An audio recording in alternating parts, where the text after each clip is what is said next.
नेपाल टेलिभिजनका लागि शिखर नेपाल प्राइभेट लिमिटेडको प्रस्तुति विकास र बहस। आदरणीय दर्शक महानुभावहरू नमस्कार। नेपाल टेलिभिजनबाट हरेक शनिबार बिहान 9 बजे प्रसारण हुँदै आइरहेको कार्यक्रम विकास र बहसमा यहाँलाई हार्दिक स्वागत गर्दछु। म शेखर खनाल। दर्शकवृन्द, कार्यक्रम विकास र बहसमा हामीले विशेष गरी भौतिक पूर्वाधार सेक्टरलाई समेट्दै आइरहेका छौँ।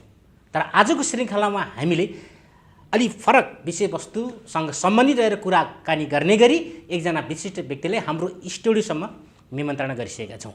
उहाँ हुनुहुन्छ नेपाल सरकारका सहसचिव अर्थात् वन तथा वातावरण मन्त्रालयको वन तथा जलाधार महाशाखाका प्रमुख बुद्धिसागर पौडेल। यहाँलाई हार्दिक स्वागत गर्दछु। हस्, धन्यवाद। अहिले पछिल्लो चरणमा मन्त्री पाइरहनु भएको अवस्था छैन। यहाँहरूले यस्तो अवस्थामा कसरी काम भइरहेको छ? हाम्रा धेरैजसो कामहरू चाहिँ नीति, कानुन, त्यसपछि कार्यविधि, निर्देशिकाहरू छन्। ती कार्यविधि अनुसार चाहिँ मन्त्रालयमा हुने कामहरू चाहिँ सुचारू रूपमा भइरहेका छन् र हाम्रो मन्त्रालय अहिले सम्माननीय प्रधानमन्त्रीज्यूले हेरिराख्नु भएको छ र हामीले चाहिँ आवश्यक परेका विषयमा चाहिँ हाम्रो सचिवज्यूले प्रमुख सचिव, मुख्य सचिवज्यू मार्फत चाहिँ सम्माननीयज्यूकोमा फाइलहरू लगेर हामीले निर्णय पनि हुने गरेको छ। त्यसले गर्दा धेरैजसो कुराहरू सुचारू रूपमा भइरहेको छ र केही कुराहरूलाई हामीले चाहिँ सम्माननीयज्यू समक्ष, किनभने हाम्रो विभागीय मन्त्री पनि उहाँले हेरिराख्नु भएको हुनाले त्यसरी काम भइरहेको अवस्था छ अहिले। जस्तै विभागीय मन्त्री ठोस नहुँदाखेरि मन्त्रालयका ठुल्ठुला कामहरूको निर्णय गर्दाखेरि अथवा त्यो कामलाई अगाडि बढाउँदाखेरि कतिको बाधक हुन्छ, कतिको अप्ठ्यारो हुन्छ? होइन, स्वाभाविकै अलिकति हामीले हाम्रो विभागीय मन्त्री भएको भएदेखि केही नीतिगत विषयहरूमा छलफल गर्नलाई अलिकति अन्तर्क्रियात्मक हिसाबले चाहिँ अगाडि बढ्नलाई चाहिँ सहज चाहिँ हुने अवस्था हो। तर पनि अब कामहरू चाहिँ रोकिएका अवस्था चाहिँ छैन। केही कामहरू जुन चाहिँ अब नीतिगत निर्णय हुनुपर्ने विषय र मन्त्री परिषदमा पेश गर्नुपर्ने विषयहरू चाहिँ मन्त्रीमा विभागीय मन्त्रीज्यूले हेर्नुपर्ने विषयहरू हुन्छन्। यी विषयहरूमा हामीले चाहिँ समन्वयात्मक हिसाबले चाहिँ काम गरिरहेको अवस्था चाहिँ छ। जस्तो कि वन तथा वातावरण मन्त्रालयले अहिले गरेका विशेष कामहरू के छन् जो चाहिँ पब्लिकका लागि चाहिँ अति आवश्यक छ? त्यो के काम भइरहेछ अहिले? अहिले मुख्य रूपले भन्ने हो भने यो सङ्घीयता कार्यान्वयनको सिलसिलामा हाम्रो चाहिँ वन, वातावरण र जलवायु परिवर्तन तीनवटा विषयहरू महत्त्वपूर्ण छन्। यो विषयहरूमा हाम्रो तीनै तहबाट कामहरू भइरहेको अवस्था छ र वन, वातावरण र जलवायु परिवर्तन विषयमा सङ्घबाट हुने कुरा जुन चाहिँ नेपाल सरकारबाट गर्ने विषयहरूमा महत्त्वपूर्ण विषय अहिले भनेको तपाईँको चाहिँ हामीसँग एउटा चाहिँ चुरे मधेस तराई संरक्षण विकास समितिले गर्ने चुरे संरक्षण कार्यक्रम एउटा राष्ट्रिय गौरवको आयोजना हो। यसले चाहिँ 36 जिल्लामा चाहिँ चुरे संरक्षण र विकासका कुराहरू चाहिँ गरिरहेको छ। त्यसपछि हामीसँग अर्को एउटा आयोजना छ, यो रूपान्तरणकारी आयोजना भन्छौँ हामीले, समृद्धिका लागि वन भन्ने, यो नयाँ परियोजना हो। यो हामीले अहिले सुरुवात गरिरहेका छौँ। यसको चाहिँ मूल मकसद चाहिँ के छ भन्दाखेरि वन पैदावारमा आधारित उद्यम विकास भनेर हामीले चाहिँ काम सुरु गरेका छौँ। यसमा चाहिँ तपाईँको वनको व्यवस्थापन र चाहिँ उद्यम विकास यसलाई फोकस गरेका छौँ। त्यस्तै चाहिँ हाम्रो राष्ट्रिय निकुञ्ज वन्यजन्तु आरक्षहरूको संरक्षण व्यवस्थापन र तपाईँको चाहिँ जलवायु परिवर्तनका न्यूनीकरण र अनुकूलनका कार्यक्रमहरू छन्। यो आयोजनाको हिसाबले चाहिँ तपाईँको चाहिँ स्थानीय र प्रदेश सरकारहरू पनि यो व्यवस्थापनमा, म्यानेजमेन्टमा चाहिँ इन्भल्भ हुनुहुन्छ, उहाँहरू पनि सहभागी हुनुहुन्छ। र अर्को चाहिँ हाम्रो एउटा कार्यक्रम भनेको तपाईँको चाहिँ हामीले 25वटा चाहिँ कार्यक्रमहरू चाहिँ मोटामोटी भन्नुपर्दाखेरि मुख्य कार्यक्रमहरू छन्। त्यो मध्ये चाहिँ वातावरण, यो स्वच्छ वातावरण महाअभियान भनेर हामीले त्यो पनि छ। भनेपछि यसरी हाम्रो चाहिँ यो वनका कार्यक्रमहरू, वातावरण संरक्षण सम्बन्धी कामहरू र जलवायु परिवर्तन, अनुकूलन र न्यूनीकरणका कार्यक्रमहरू हामीले सञ्चालन गर्दै आइरहेको अवस्था छ। जस्तै कि हजुरको जलवायु परिवर्तनको कुरा गरिराख्नु भएको छ यहाँले। जलवायु परिवर्तन नेपालको भूभाग, नेपालको परिप्रेक्ष्य अनुसार के कारणले जलवायु परिवर्तनले असर गरिरहेको छ? सरकार मात्रै हो कि अथवा सम्बन्धित निकायका व्यक्तिहरू मात्रै हो कि आम पब्लिक पनि सचेत हुन जरुरी छ? के कुरामा सचेत हुन जरुरी छ? कस्ता खालका कुराहरू जान्न जरुरी छ पब्लिकहरूले? यो जलवायु परिवर्तन अहिले एउटा विश्वव्यापी समस्याको रूपमा चाहिँ सिर्जना भएको छ। यो पहिला हामीले यसलाई चाहिँ प्रब्लम, च्यालेन्ज भन्थ्यौँ क्लाइमेट चेन्जलाई। अहिले हामीले यसलाई चाहिँ क्राइसिस भनेका छौँ हजुरको। यति हाम्रो चाहिँ यो तापक्रममा वृद्धि यति धेरै भयो कि ग्रिन हाउस ग्यास भन्छ हामीले चाहिँ हरित गृह उत्सर्जन गर्ने ग्यासहरू जसले चाहिँ यो क्लाइमेट चेन्जलाई कन्ट्रिब्युट गरिरहेको छ। यिनीहरूको चाहिँ यो फेरि एउटा देश स्पेसिफिक हुन्न, यो चाहिँ विश्वव्यापी समस्या हो, यो अन्तर सम्बन्धित विषय हो, एउटा मन्त्रालयसँग मात्रै पनि सम्बन्धित छैन, यो सरकारसँग मात्रै पनि सम्बन्धित छैन। यो चाहिँ यसको असरहरू चाहिँ तपाईँको चाहिँ हिउँ पग्लिने, तापक्रममा वृद्धि हुने, जसले गर्दाखेरि विभिन्न सेक्टरहरू जस्तो चाहिँ खानेपानीमा, तपाईँको स्वास्थ्यमा, तपाईँको टुरिज्ममा, कृषिमा, होइन, वन जैविक विविधता क्षेत्रमा, पूर्वाधारका क्षेत्रहरूमा विपदहरू गइराखेको छ। अहिले जलवायुजन्य चाहिँ विपदहरूले गर्दाखेरि यसले गर्दा विभिन्न सेक्टरहरूमा चाहिँ यसको इम्प्याक्ट र असर र प्रभावहरू परिरहेको अवस्था छ।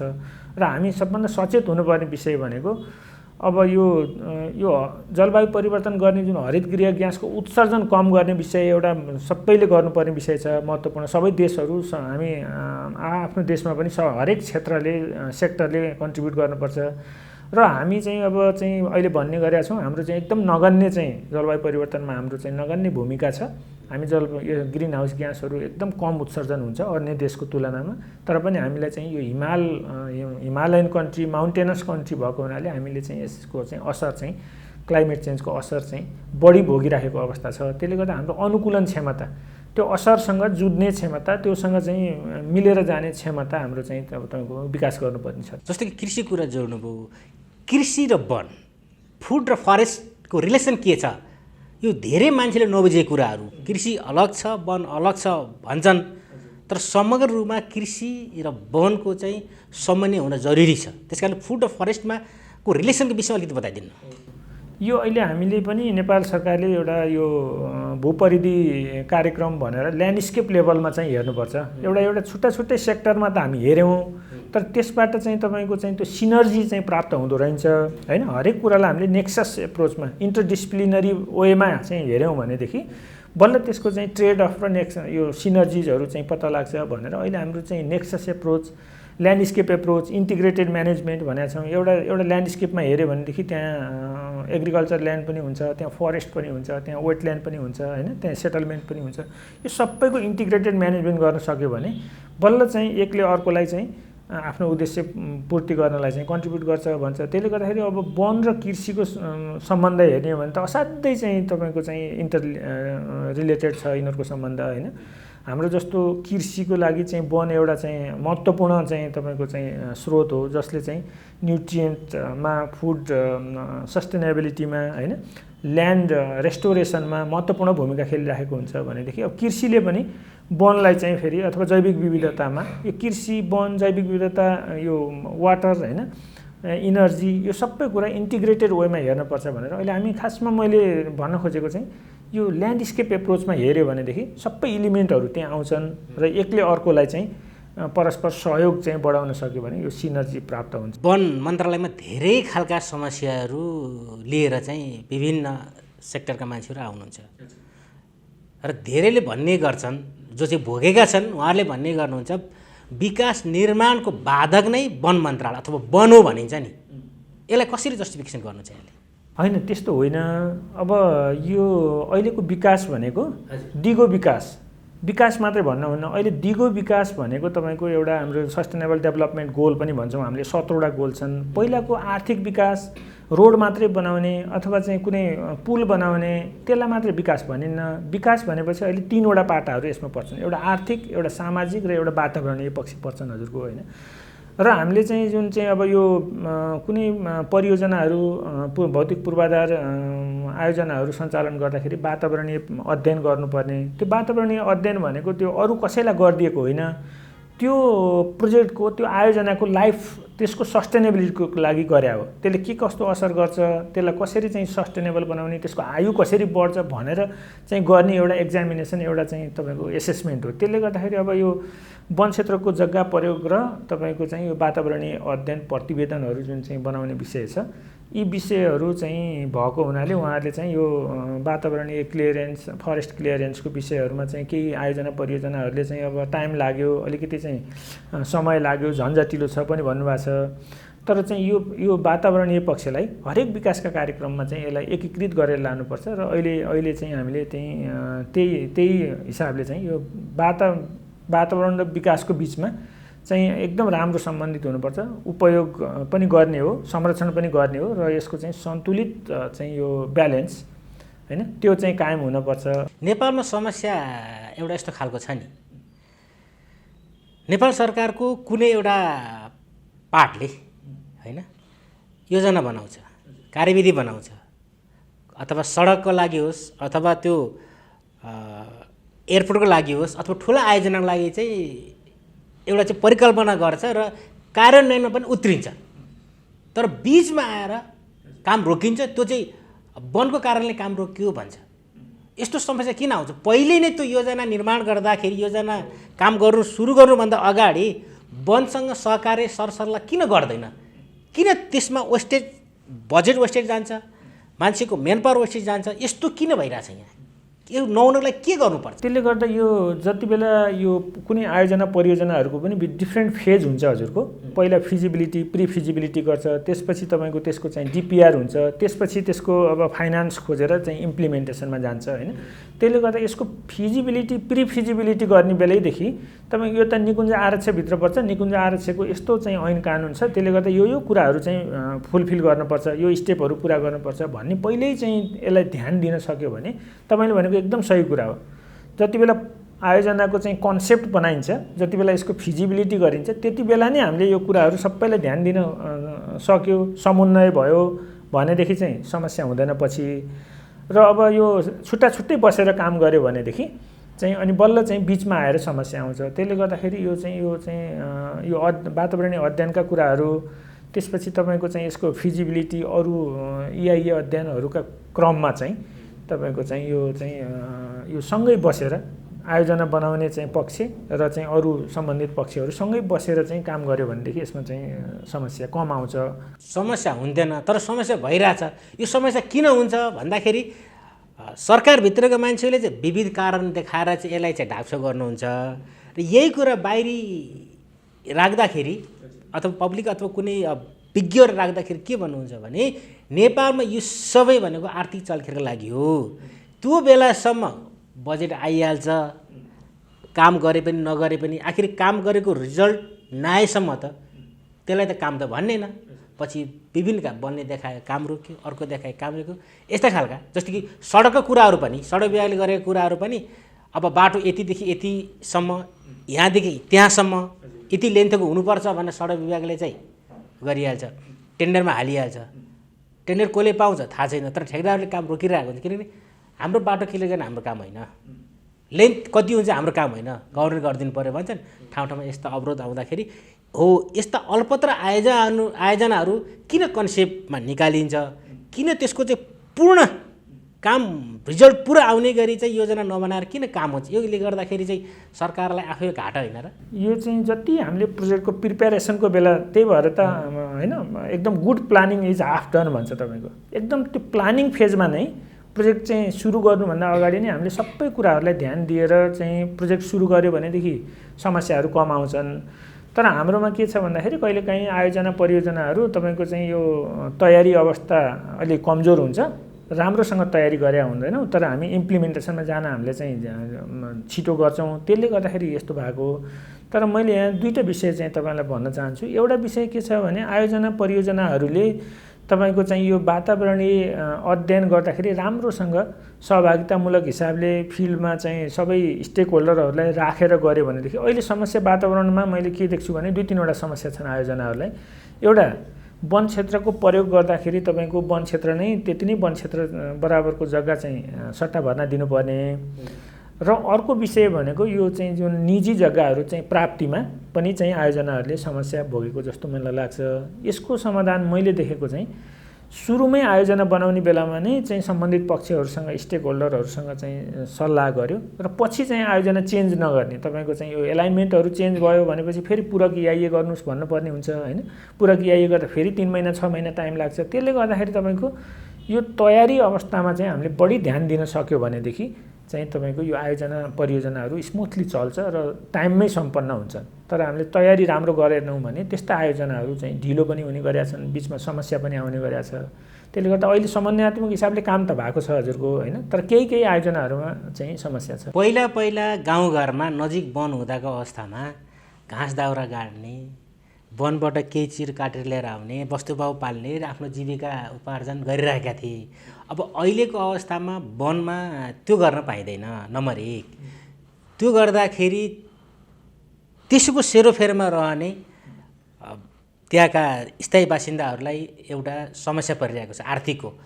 अर्को पाटो सामुदायिक वन भनेर अहिले थुप्रै ठाउँमा चाहिँ खोलिरहेको छ। अब सामुदायिक वनका लागि चाहिँ हाम्रो नेपाल सरकारको वन मन्त्रालयको कस्तो खालको समन्वय भूमिका हुन्छ, नम्बर 1। 2मा अर्को कुरो, नेपालमा वन फाँड्ने हुन्छ, वन कटानी हुन्छ, रुख काट्ने के गर्ने हुन्छ, त्यो रुख काटेका रुखहरू कसरी डिस्ट्रिब्युसन हुन्छ, कहाँ जान्छ, त्यसले कसरी आर्थिक उन्नति ल्याउँछ? अहिले वनको पहिलाको भन्दा अलिकति यो सोसियल कन्डिसनमा चेन्ज हुने बित्तिकै वनमा पनि चेन्ज हुँदो रहेछ। पहिला हामी वनमा चाहिँ असाध्यै धेरै आत्मनिर्भर थियौँ होइन, यो घाँस दाउरा जडीबुटीका लागि। अहिले हाम्रो अलिकति यो चाहिँ सोसियो इकोनोमिक कन्टेक्स्ट चेन्ज भएर अहिले त मान्छेहरू विदेश गए, कोही सहरमा झरे, त्यसले गर्दा गाउँतिर चाहिँ वन बढेको अवस्था छ। त्यसले गर्दाखेरि तपाईँको चाहिँ यो सामुदायिक वन जुन चाहिँ समुदायमा आधारित वन भन्छौँ हामीले, सामुदायिक वन, साझेदारी वन, कबिलियती वन, धार्मिक वनहरूको रूपमा हामीले चाहिँ विभिन्न म्यानेजमेन्ट मोडालिटीहरू छन्। यसको चाहिँ मेन मकसद नै के हो भन्दाखेरि स्थानीय समुदायलाई वन व्यवस्थापनमा सहभागिता गराउने र उहाँहरूलाई नै तपाईँको चाहिँ यसको चाहिँ उपभोगकर्ता मात्रै होइन, यसको चाहिँ व्यवस्थापकै बनाउने होइन, उपयोग मात्रै गर्ने होइन कि यो चाहिँ व्यवस्थापनै उहाँहरूले गर्नुहुन्छ भनेर हाम्रो चाहिँ यो एउटा सक्सेसफुल मोडलको रूपमा चाहिँ नेपाल र विदेशमा पनि चाहिँ यो परिचित छ, समुदायमा आधारित वन व्यवस्थापन मोडालिटी होइन। र यसमा चाहिँ तपाईँको चाहिँ उहाँहरूले चाहिँ आफूलाई प्रयोग हुने चाहिँ वन पैदावारको माग चाहिँ पूर्ति गर्नुहुन्छ र थप चाहिँ भएदेखि बाहिर पनि बेच्नुहुन्छ। र यो जुन समुदायमा आधारित वन व्यवस्थापन पद्धतिहरू छन्, सामुदायिक वन, साझेदारी वन, खास गरी त्यहाँको वन पैदावार उहाँहरूले नै चाहिँ बिक्री वितरण गर्नुहुन्छ। बिक्री वितरण गर्दाखेरि हाम्रो नेपाल सरकारको जुन चाहिँ ओपन तरिकाले जुन चाहिँ अब खुल्ला प्रतिस्पर्धात्मक हिसाबले वितरण गर्नुपर्छ भनेको छ, यसरी नै ठेक्का टेन्डर गरेर चाहिँ बडाबड गरेर उहाँहरूले चाहिँ बेच्नुहुन्छ। एउटा त्यो भयो।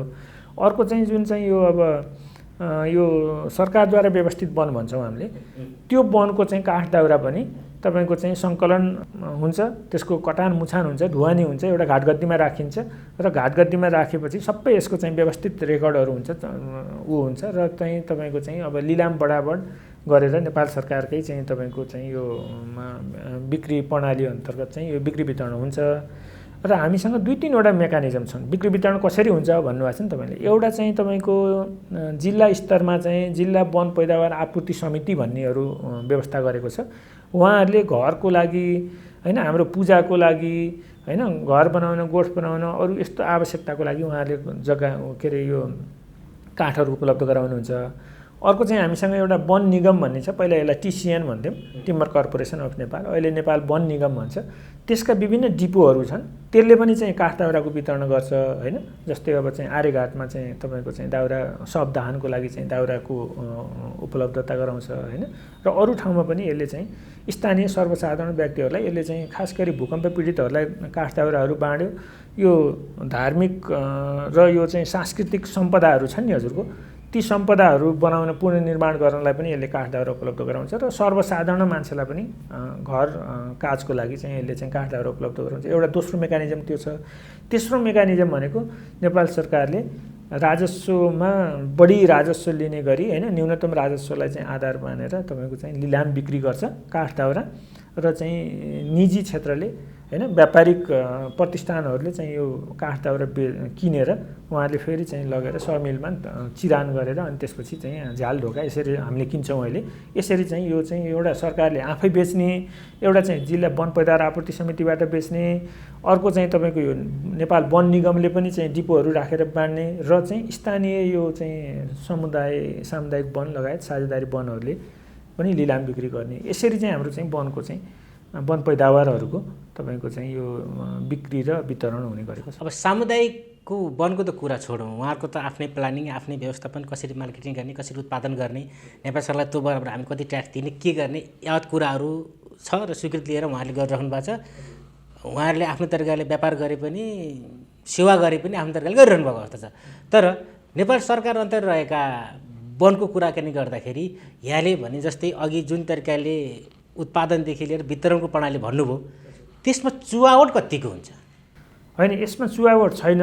यसमा समस्या मेन के भयो भन्दाखेरि हाम्रो उत्पादन कम भयो। उत्पादन प्रशस्त हुन्थ्यो भने जनताहरूले सजिलै चाहिँ काठ दाउरा पाउन सक्नुहुन्थ्यो। अहिले चाहिँ उहाँहरूले पालो कुर्नुपर्छ। नेपाल वन निगममा निवेदन हाल्यो भने 3 महिना 6 महिना लाग्ने अवस्था छ, होइन? त्यसले गर्दा यो समष्टिमा यो आपूर्तिमा किन समस्या आयो, वन पैदावारको आपूर्तिमा किन समस्या आयो भन्दाखेरि हाम्रो उत्पादन कम भयो। उत्पादन बढाउन के गर्ने त भन्दाखेरि हामीले चाहिँ त्यस्तै यो चाहिँ वन व्यवस्थापनका क्रियाकलापहरू गरेर चाहिँ तपाईँको थिनिङ गरेर बुढा रुखहरू काटेर तपाईँको चाहिँ साना रुखहरू आउन दिएर तपाईँको चाहिँ वन व्यवस्थापन गर्ने भनेका छौँ, होइन? एउटा चाहिँ तपाईँको चाहिँ उपभोक्ता समूहहरूले चाहिँ गरिराख्नु भएको छ। अर्को चाहिँ हाम्रो एउटा चाहिँ यो वैज्ञानिक वन व्यवस्थापन कार्यविधि भन्ने थियो, त्यो अन्तर्गत पनि हामीले चाहिँ काठ दाउरा उत्पादनमा त्यसले चाहिँ प्रशस्त सहयोग गरेको थियो। काठको आयातमा 20% चाहिँ बाहिरबाट काठ आयात गर्छौँ नि त हामी त नेपालले त, होइन? यत्रो वन जङ्गल छ तै पनि काठ आयात गर्छौँ, त्यसमा पनि केही कम भएको थियो। अहिले चाहिँ त्यो कार्यविधि खारेज भएको अवस्था छ र हामीले दिगो वन व्यवस्थापनको मापदण्ड भनेर बनाउँदैछौँ। त्यो बनाएपछि फेरि हाम्रो वन व्यवस्थापनले चाहिँ अलिकति चाहिँ यो अहिले मैले भने जस्तै इकोनोमिक सेक्टर, अलिक प्रोडक्टिभिटी अलिकति चाहिँ त्यसमा ध्यान दिएर तपाईँको चाहिँ यो नेसनल प्रोस्पेरिटीमा चाहिँ कन्ट्रिब्युट गर्ने हिसाबले काम हुन्छ। त्यसले गर्दाखेरि वन व्यवस्थापन गर्ने र काठ र दाउराको उत्पादन बढायो भनेदेखि मूल्य पनि कम हुन्छ र चाहिँ आपूर्तिमा पनि सहज हुन्छ। सबैले भनेको बेला एकदम सहज तरिकाले काठ दाउरा पाइन्छ। कोही पनि चोर्न जान कहीँ चाहिँ होइन कुरेर बस्न चाहिँ पर्ने अवस्था छैन। नीतिगत कुरा र व्यावहारिक पक्ष अलिकति फरक पनि हुन्छ, होइन? व्यावहारिक पक्षले कहिलेकाहीँ हेर्नुपर्ने पनि पाटो आउँछ। तर विशेष गरी अब वन बढी भएका जिल्लाहरू, विशेष गरी बाँके, बर्दिया, कैलाली यो क्षेत्रमा वन फरेस्ट जानको लागि, रेन्जर जानको लागि एकदम लुछाचुडी हुने, पावरको एक्सर्साइज गर्छन्। त्यहाँ केही न केही चुहावट भएको कारणले हुनसक्ने सम्भावना त होला नि? होइन, यस्तो छ के छ भन्दाखेरि त्यहाँ जान लुछाचुडी होइन कि हाम्रो धेरै जसो सामुदायिक वनको रूपमा चाहिँ व्यवस्थापन भइराखेको छ। त्यहाँ कम समस्या छन्। तराईतिर हाम्रो अलिकति चाहिँ बढी समस्या भएको, अतिक्रमणको समस्या भएको, चोरी निकासीको समस्या भएको हुनाले त्यहाँ हामीले नै धेरै कर्मचारी राखेर चाहिँ व्यवस्थापन गरिराखेको अवस्था छ अहिले। अन्तमा बुद्धि सर, यहाँसँग कुराकानी गर्ने यो विषयमा हामी छलफल गर्ने अझै रहर हुँदाहुँदै पनि एउटा समयको मापदण्डको कारणले गर्दाखेरि हामी कार्यक्रमको अब अन्तिम चरणमा छौँ। अन्तमा यहाँ एउटा नेपाल सरकारको जिम्मेवारी पर्छन्, होइन? यहाँले आफ्नो कार्यक्षेत्रमा अथवा यही वन तथा वातावरण मन्त्रालयभित्र देखिएका नकारात्मक चिजलाई सकारात्मक पार्नका लागि नेपाल सरकारले कस्ता खालको नीति नियमहरू तर्जुमा गर्नुपर्ने हुन्छ र त्यहाँ कार्यरत कर्मचारीहरूले चाहिँ कुन खालको सोच लिएर अगाडि बढ्नुपर्ने हुन्छ र यहाँ आफैले पनि म यो ठाउँमा बन्छेले मेरो कर्तव्य हो, मैले यो चाहिँ मेरो प्रतिबद्धता छ है भन्नका लागि के छ त यहाँको कुरो? अब यसमा के छ भन्दाखेरि नेपालको वन क्षेत्रको व्यवस्थापन, होइन, वातावरण संरक्षण र यो जलवायु परिवर्तन यी विषयहरूसँग जुझ्नलाई फर्स्टमा त हामीसँग एउटा चाहिँ संयुक्त खालको चाहिँ अलि समन्वयकारी चाहिँ हाम्रो चाहिँ भूमिका हुनुपर्छ, होइन? यो एउटा सरकारले मात्रै गरेर, सङ्घ सरकारले मात्रै गरेर हुँदैन। अहिले त प्रदेशमा गर्छ नि त, धेरै वन व्यवस्थापन त प्रदेशबाट हुन्छ। तर हामी चाहिँ समन्वय गरिरहेका छौँ। हामीले चाहिँ अन्तर्राष्ट्रिय र राष्ट्रिय चाहिँ आवश्यकता प्रतिबद्धताहरूलाई चाहिँ मिलान गर्नुपर्ने हुन्छ, एउटा कुरो। दोस्रो कुरा चाहिँ इन्भेस्टमेन्ट असाध्यै कम छ। यो वन क्षेत्रबाट तपाईँको चाहिँ यसको आउटपुट ल्याउने हो, यसको इम्प्याक्ट चाहिँ देखाउने हो भनेदेखि अलि भिजिबल हुनलाई तपाईँको इन्भेस्टमेन्ट पनि गर्नुपर्ने हुन्छ हामीले, होइन?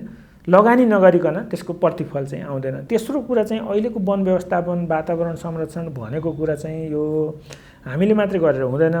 यो अन्तर्राष्ट्रिय स्केलमै तपाईँको चाहिँ ठुल्ठुला समस्या झेलिराखेका छौँ नि अहिले हामीले। जैविक विविधतामा ह्रास भनेका छौँ, फुड सेक्युरिटीमा समस्या आएको छ, तपाईँको चाहिँ ल्यान्ड डिग्रेडेसन भइराखेको छ, डिफोरेस्टेसन छ। हाम्रोमा अलिक कम छ डिफोरेस्टेसन, होइन? तर चाहिँ संसारमा यत्रो ठुल्ठुलो क्लाइमेट चेन्जको समस्या छ भनेपछि यसलाई अलि माथि उठेर तपाईँको अब हामीले जे गर्छौँ अलि नेचर बेस्ड सोल्युसन हामीले खोज्नुपर्ने हुन्छ एउटा, होइन? हरेक सेक्टरले नेचर बेस्ड सोल्युसन चाहिँमा ध्यान दिनुपर्ने हुन्छ। र अर्को कुरा चाहिँ यो सस्टेनेबिलिटीमा पनि हामीले चाहिँ ध्यान दिनुपर्ने हुन्छ। हरेक कुराको फुड सेक्युरिटीको, हामीले वाटर सेक्युरिटीको, होइन, फरेस्ट सेक्युरिटीको यसमा चाहिँ अलिक सस्टेनेबल सोल्युसनहरू क्या लङ टर्ममा दिगो चाहिँ हामी भएर लाग्नुपर्ने हुन्छ। यसमा चाहिँ हाम्रो वन मन्त्रालयको तर्फबाट हामी चाहिँ सबैसँग मिलेर काम गर्ने र चाहिँ यो चाहिँ एउटा चाहिँ भिजिबल इम्प्याक्ट देखिने गरी काम गर्ने र देशलाई चाहिँ काठताउरमा आत्मनिर्भर गराउने, जैविक विविधताको धनी देश भनेर चिनाउने होइन, र चाहिँ यो क्लाइमेट रेजिलिएन्ट सोसाइटी भनेर चिनाउने क्रममा हामी सबैसँग हातमालो गर्न तयार छौँ। हाम्रो नीति कार्यक्रमहरू पनि त्यसरी नै अगाडि बढेका छन् र हामीले चाहिँ सबै सरकार र सरकार बाहिरका सबै पार्टनर स्टेक होल्डरसँग पनि हामी त्यही अनुरोध गर्छौँ, हामीलाई यसमा चाहिँ सहयोग चाहिन्छ र चाहिँ हामी चाहिँ हातेमालो गर्दै अगाडि बढौँ भन्ने हाम्रो पनि प्रतिबद्धता छ र चाहिँ हामीले अरूसँग सहयोगको अपेक्षा पनि त्यही गरेका छौँ। हस् त, यहाँको अमूल्य समय र संवादको लागि यहाँलाई धेरै धेरै धन्यवाद। हस्, तपाईँलाई पनि धेरै धेरै धन्यवाद शेखरजी। हस् दर्शकवृन्द, आजको विकास र बहसमा हुनुहुन्थ्यो वन तथा वातावरण मन्त्रालयका सहसचिव अर्थात् वन तथा जलाधार महाशाखाका प्रमुख बुद्धिसागर पौडेल। दर्शकवृन्द, कार्यक्रम विकास र बहस यहाँलाई कस्तो लाग्यो? सल्लाह सुझाव अनि प्रतिक्रियाको अपेक्षा गर्दै कार्यक्रम प्रस्तुत म शेखर खनाल लगायत हाम्रो सम्पूर्ण इन्टायर टिमलाई बिदा दिनुहोस्। नमस्कार।